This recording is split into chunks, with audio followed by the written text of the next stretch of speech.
জান্নাতের গন্ধ কি পাওয়া যায়? সুবহানাল্লাহ। আচ্ছা, একটু বলেই দিই মাঝখানে। রাসূলুল্লাহ সাল্লাল্লাহু আলাইহি ওয়াসাল্লাম মেরাজে হঠাৎ সুঘ্রাণ। নবী সাল্লাল্লাহু আলাইহি ওয়াসাল্লাম বলছেন, কোত্থেকে আসছে এটা? জিবরাইল আলাইহিস সালাম উত্তর দিচ্ছেন, এটা হচ্ছে ফেরাউনের মেয়ের চুল আঁচড়ে দিত একজন দাসী, যার হাত থেকে একদিন চিরুনি পড়ে গিয়েছিল। সে বলেছিল বিসমিল্লাহ বলে চিরুনি উঠিয়েছে, উঠে আবার আচরণ শুরু করেছে। এখন এর মেয়ে শুনে ফেলেছে বিসমিল্লাহ বলে উঠিয়েছে। সেই মেয়ে ফেরাউনকে বলল যে আপনাকে বাদ দিয়ে এই দাসী আরেকজনকে ইলাহ মানছে। তখন সেই দাসীকে গ্রেপ্তার করা হলো। তুমি কার উপাসনা করছো, কার ইবাদত করছো? সে দাসী বলছে, আমি এক আল্লাহর ইবাদত করি। কে আল্লাহ? যে আল্লাহ আমাকে সৃষ্টি করেছেন, যে আল্লাহ আমার রব, যে আল্লাহ আপনারও রব। ফেরাউনকে মুখের উপর বলে দিল। এবার ফেরাউন তাকে ধরে বলছে, ফিরে আসো তোমার মতাদর্শ থেকে, না হলে তোমাকে জীবন্ত আগুনে পুড়িয়ে মার। কি বলছে? আগুনে পুড়িয়ে মার। তো সে ফিরে আসে না। তখন ফেরাউন দেখলো তার সন্তান সন্ততি আছে কিনা। সন্তানরা আমাদের সফট কর্নার না। সন্তানকে ডেকে আনা হলো, দুইটা বাচ্চা, দুইটা কি তিনটা বাচ্চা। বলছে, ফিরে আসো, আমাকে ইলাহ বলে স্বীকার করো, না হলে তোমার সন্তানদেরকে আগুনে ফেলে দিব। সেই মহিলা বলছে, আমার তো মাত্র 3টা সন্তান, আমার যদি এর চাইতেও বেশি সন্তান থাকতো তারপর আমি ফিরে আসতাম না। একে একে মায়ের চোখের সামনে এক এক করে বাচ্চাদেরকে জীবন্ত আগুনে পুড়িয়ে ফেলা হলো। শেষমেশ সেই মেয়েটাকেও, সেই দাসীকেও জীবন্ত আগুনে পুড়িয়ে দেওয়া হলো। নবী সাল্লাল্লাহু আলাইহি সাল্লামকে জিবরাইল আলাইহিস সালাম বলছেন, ওই যে ফেরাউনের দাসী, অনেকে বলেছে তার নাম আসিয়া, এই নামটা কোরআনে নাই। নবীজি পেলেন তো? অন্য কোন নবী পেয়েছেন? অন্য কোন নবীর ক্ষেত্রে এটা দলিল পাওয়া যাচ্ছে না, কিন্তু নবী সাল্লাল্লাহু আলাইহি সাল্লামের ক্ষেত্রে দলিল পাওয়া যাচ্ছে। আচ্ছা, এটা গেল নবীর কথা। এই ঘটনা ঘটেছে মূসা আলাইহিস সালামের যুগে, আর নবী সাল্লাল্লাহু আলাইহি সাল্লাম ঘ্রাণ পাচ্ছেন মেরাজে। চিন্তা করতে পারেন কত বছর আগে ঘটনা ঘটেছে, আমরা জানতামই না। কিন্তু যদি মেরাজে নবী সাল্লাল্লাহু আলাইহি সাল্লামের কাছে সুঘ্রাণটা না আসতো। সুবহানাল্লাহ। এরপর কি? এটা তো নবীর ক্ষেত্রে গেল। সাহাবীদের ক্ষেত্রে কি হয়েছে?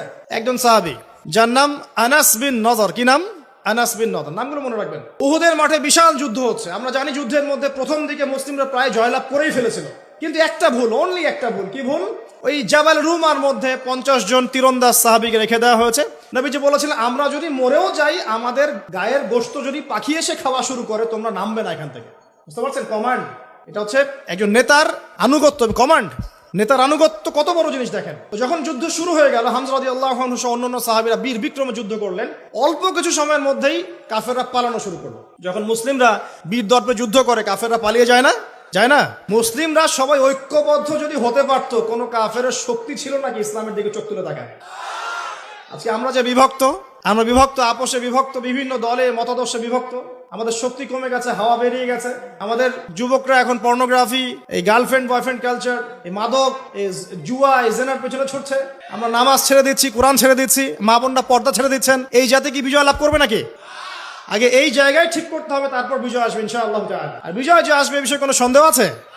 কোনো সন্দেহ নাই। আমরা না পড়লে আল্লাহ পাক অন্য জেনারেশনকে নিয়ে আসবেন। ওই জেনারেশন না পড়লে তার পরের জেনারেশন পারবে। তারাও যদি না পড়ে, আমাদের দ্বারা যদি কোনো কাজই না হয়, আল্লাহ পাক অমুসলিমদেরকে হেদায়েত দিয়ে ইসলামে নিয়ে আসবেন, তাদের হাত দিয়ে বিজয় দিবেন ইনশাআল্লাহ।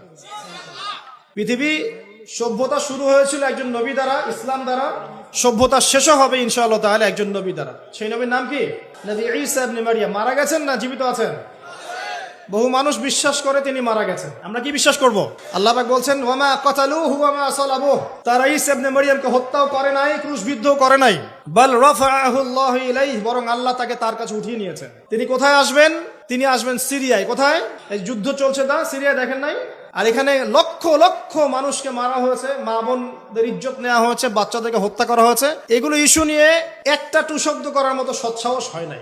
যে ইস্যুগুলো নিয়ে কথা বললে কোনো বাধা বিপত্তি আসে না, সেগুলো নিয়ে ফেসবুক গরম করতে খুব ভালো লাগে। কথা বোঝেন নাই? এই যে কয়েকদিন আগে যে হ্যালোইন একটা উৎসব হয়ে গেছে না, আরবদের নাকের ডগে আরবরাও করেছে না, একটা টু শব্দ করার সাহস হয়নি। টু শব্দ করলে সমস্যা, সাপোর্টটা কমে যাবে। তো তারপরে 2013 থেকে 22 পর্যন্ত ইয়েমেনের প্রায় 3.5 লক্ষ মানুষকে হত্যা করা হয়েছে, যার মধ্যে 60% হচ্ছে শিশু। এই ইস্যু নিয়ে একটা কথা বলার মতো সাহস ঘোমটার হয়নি। আর কি অসংখ্য ইস্যু আছে পুরো মুসলিম বিশ্বে, যেখানে তাকাবেন সত্যিকারের মুসলিমরা আজকে নির্যাতিত, নিপীড়িত। অর্থনৈতিক ভাবে হোক, সামাজিক ভাবে হোক, আপনার পারিবারিক ভাবে হোক, ধর্মীয় ভাবে হোক, বিভিন্ন ভাবে তাদেরকে হ্যারাস করা হয়েছে। এই মাজলুমদের পক্ষে কথা বলার মতো সৎসাহস হয়নি। কোন ইস্যুগুলো নিয়ে কথা বলতে পছন্দ হয়? ছোটখাটো যেগুলো নিয়ে কথা বললে খুব মজা পাওয়া যায়, 2-4 লাইন কমেন্ট করা যায়, কাউকে অপদস্থ করা যায়, কারো ইজ্জত ধুয়ে দেওয়া যায়। বাস্তবতা কি জানেন? বাস্তবতা হচ্ছে আল্লাহ রাব্বুল আলামিন যখন কাউকে কবুল করে নেন, সারা দুনিয়া মিলেও তার কোনো ক্ষতি করতে পারে না।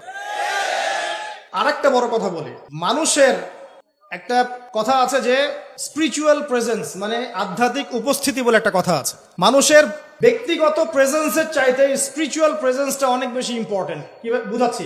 ইব্রাহিম আলাইহিস সালাম কিন্তু বেঁচে নাই, বেঁচে আছেন, কিন্তু তার আদর্শ কিন্তু এখনো জীবিত আছে। নবী মুহাম্মদ সাল্লাল্লাহু আলাইহি ওয়াসাল্লাম বেঁচে আছেন, অবশ্যই তারা কবরে জীবিত, অবশ্যই সেটা অন্য ইস্যু। আমি পৃথিবীর কথা বলছি। নবী সাল্লাল্লাহু আলাইহি ওয়াসাল্লাম কি আমাদের মধ্যে আছেন? মানে আমাদের মধ্যে কি বেঁচে আছেন?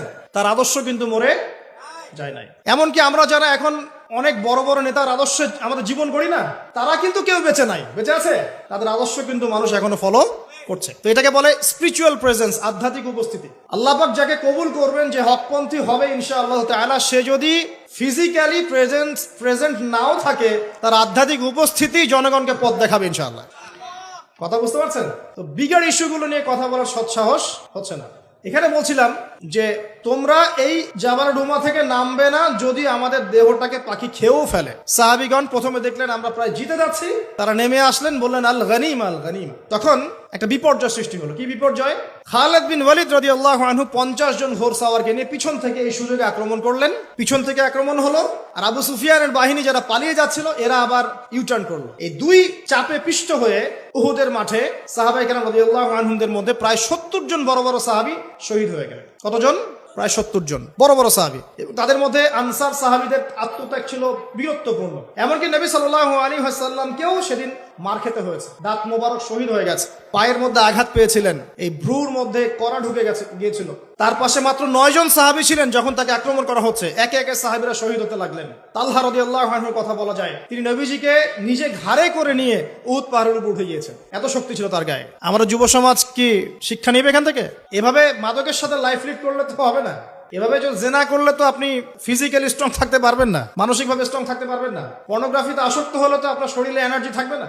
জুয়া খেললে তো ওই রকম সাহাবীদের মতো আদর্শমান হওয়া যাবে না। নামাজ না পড়লে তো আপনার ভিতরে আধ্যাত্মিক শক্তি আসবে না। তো আমাদের যুব সমাজকে এখান থেকে শিক্ষা নিতে হবে। আল্লাহ পাক তৌফিক এনায়েত করুন। এখন সাহাবী উঠিয়ে নিয়ে গেছেন। নবী সাল্লাল্লাহু আলাইহি ওয়াসাল্লাম বলেছেন, তোমরা যদি কেউ জীবন্ত কোনো শহীদকে দেখতে চাও তাহলে তালহাকে দেখো, তার শরীরে প্রায় 60 থেকে 70টা দাগ ছিল, তারপরে তিনি শহীদ হন নাই সেদিন। আল্লাহ পাক তাকে হেফাজত করেছেন। তিনি বলছিলেন, আমি যখন যুদ্ধ করছিলাম, আর রাহিকুল মাকতুম বইটার মধ্যে আছে, আল্লাহ পাক তখন তাকে এত সাকিনা প্রশান্তি দিয়েছেন যে ঘুমে তার চোখ দিয়ে মানে শান্তির ঘুম চলে আসছে। তখন তিনি বলছেন, দুইবার আমার হাত থেকে তরোয়াল পড়ে গেছে ঘুমের চোটে। চিন্তা করতে পারেন, যুদ্ধ হচ্ছে, আল্লাহ পাক তাকে শান্তির ঘুম দিয়ে দিচ্ছেন চোখের মধ্যে। দুইবার অস্ত্র মানে তরোয়াল পড়ে যাচ্ছে হাত থেকে ঘুমের চোটে। তিনি শেষমেশ শহীদ হন নাই। নবী সাল্লাল্লাহু আলাইহি ওয়াসাল্লামকে ঘাড়ে নিয়ে উঠেছেন উহুদ পাহাড়ের উপরে। নবীজি বলছেন, তোমরা কেউ জীবন্ত শহীদকে দেখতে চাও, তালহাকে দেখো, সে জান্নাত ক্রয় করে নিয়েছে। আবু বকর রাদিয়াল্লাহু আনহু বলতেন, উহুদের দিনটা হচ্ছে তালহার দিন। তালহা যে বীরত্ব দেখিয়েছে উহুদের দিনে, সে এই কাজ দিয়েই ইনশাআল্লাহ জান্নাত ক্রয় করে নিয়েছে। কথা বুঝতে পারছেন? প্রত্যেক সাহাবীর এফোর্ট ছিল। তো এই সময়ে একটা গুজব ছড়িয়ে পড়েছিল যে রাসূল সাল্লাল্লাহু আলাইহি ওয়াসাল্লামকে হত্যা করা হয়েছে, এমন একটা গুজব ছড়িয়ে দেওয়া হয়েছে মাঠের মধ্যে। এখন অনেক সাহাবী তরোয়াল নিয়ে বসে পড়েছেন যে নবী যদি বেঁচে না থাকেন তাহলে আমরা যুদ্ধ করে কি করবো, এরকম চিন্তা। তখন এই আনাস বিন নাদর রাদিয়াল্লাহু আনহু তিনি ঘোড়া নিয়ে ছুটছেন। পাশে দেখা হয়েছে সাদ বিন মুয়াজ রাদিয়াল্লাহু আনহুর সাথে। কার সাথে?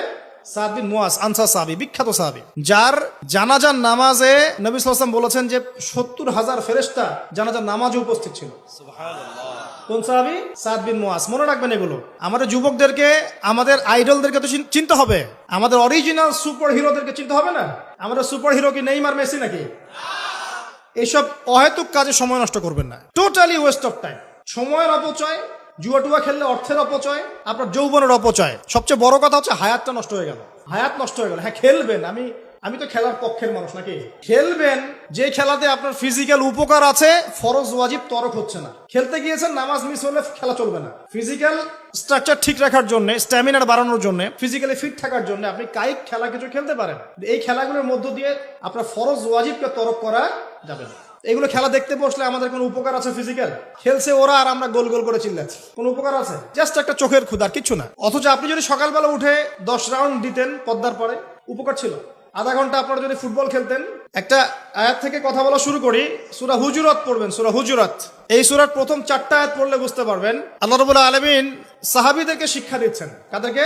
নবীর সাহাবীদেরকে শিক্ষা দিচ্ছেন যে যখন রাসূল সাল্লাল্লাহু আলাইহি ওয়াসাল্লাম কথা বলবেন, তোমরা তার কণ্ঠস্বরের উপরে তোমাদের কণ্ঠস্বর নিয়ে যাবে না। যদি রাসূলের কণ্ঠস্বরের উপরে তোমাদের গলার ভয়েস চলে যায়, তোমাদের আমল ধ্বংস হয়ে যাবে, তোমরা টেরি পাবে না। এখন রাসূলের কথাগুলো কারা বলেন? আলেম ওলামারা, দ্বীনের দায়ীরা, মুআল্লিম, মুবাল্লিগরা।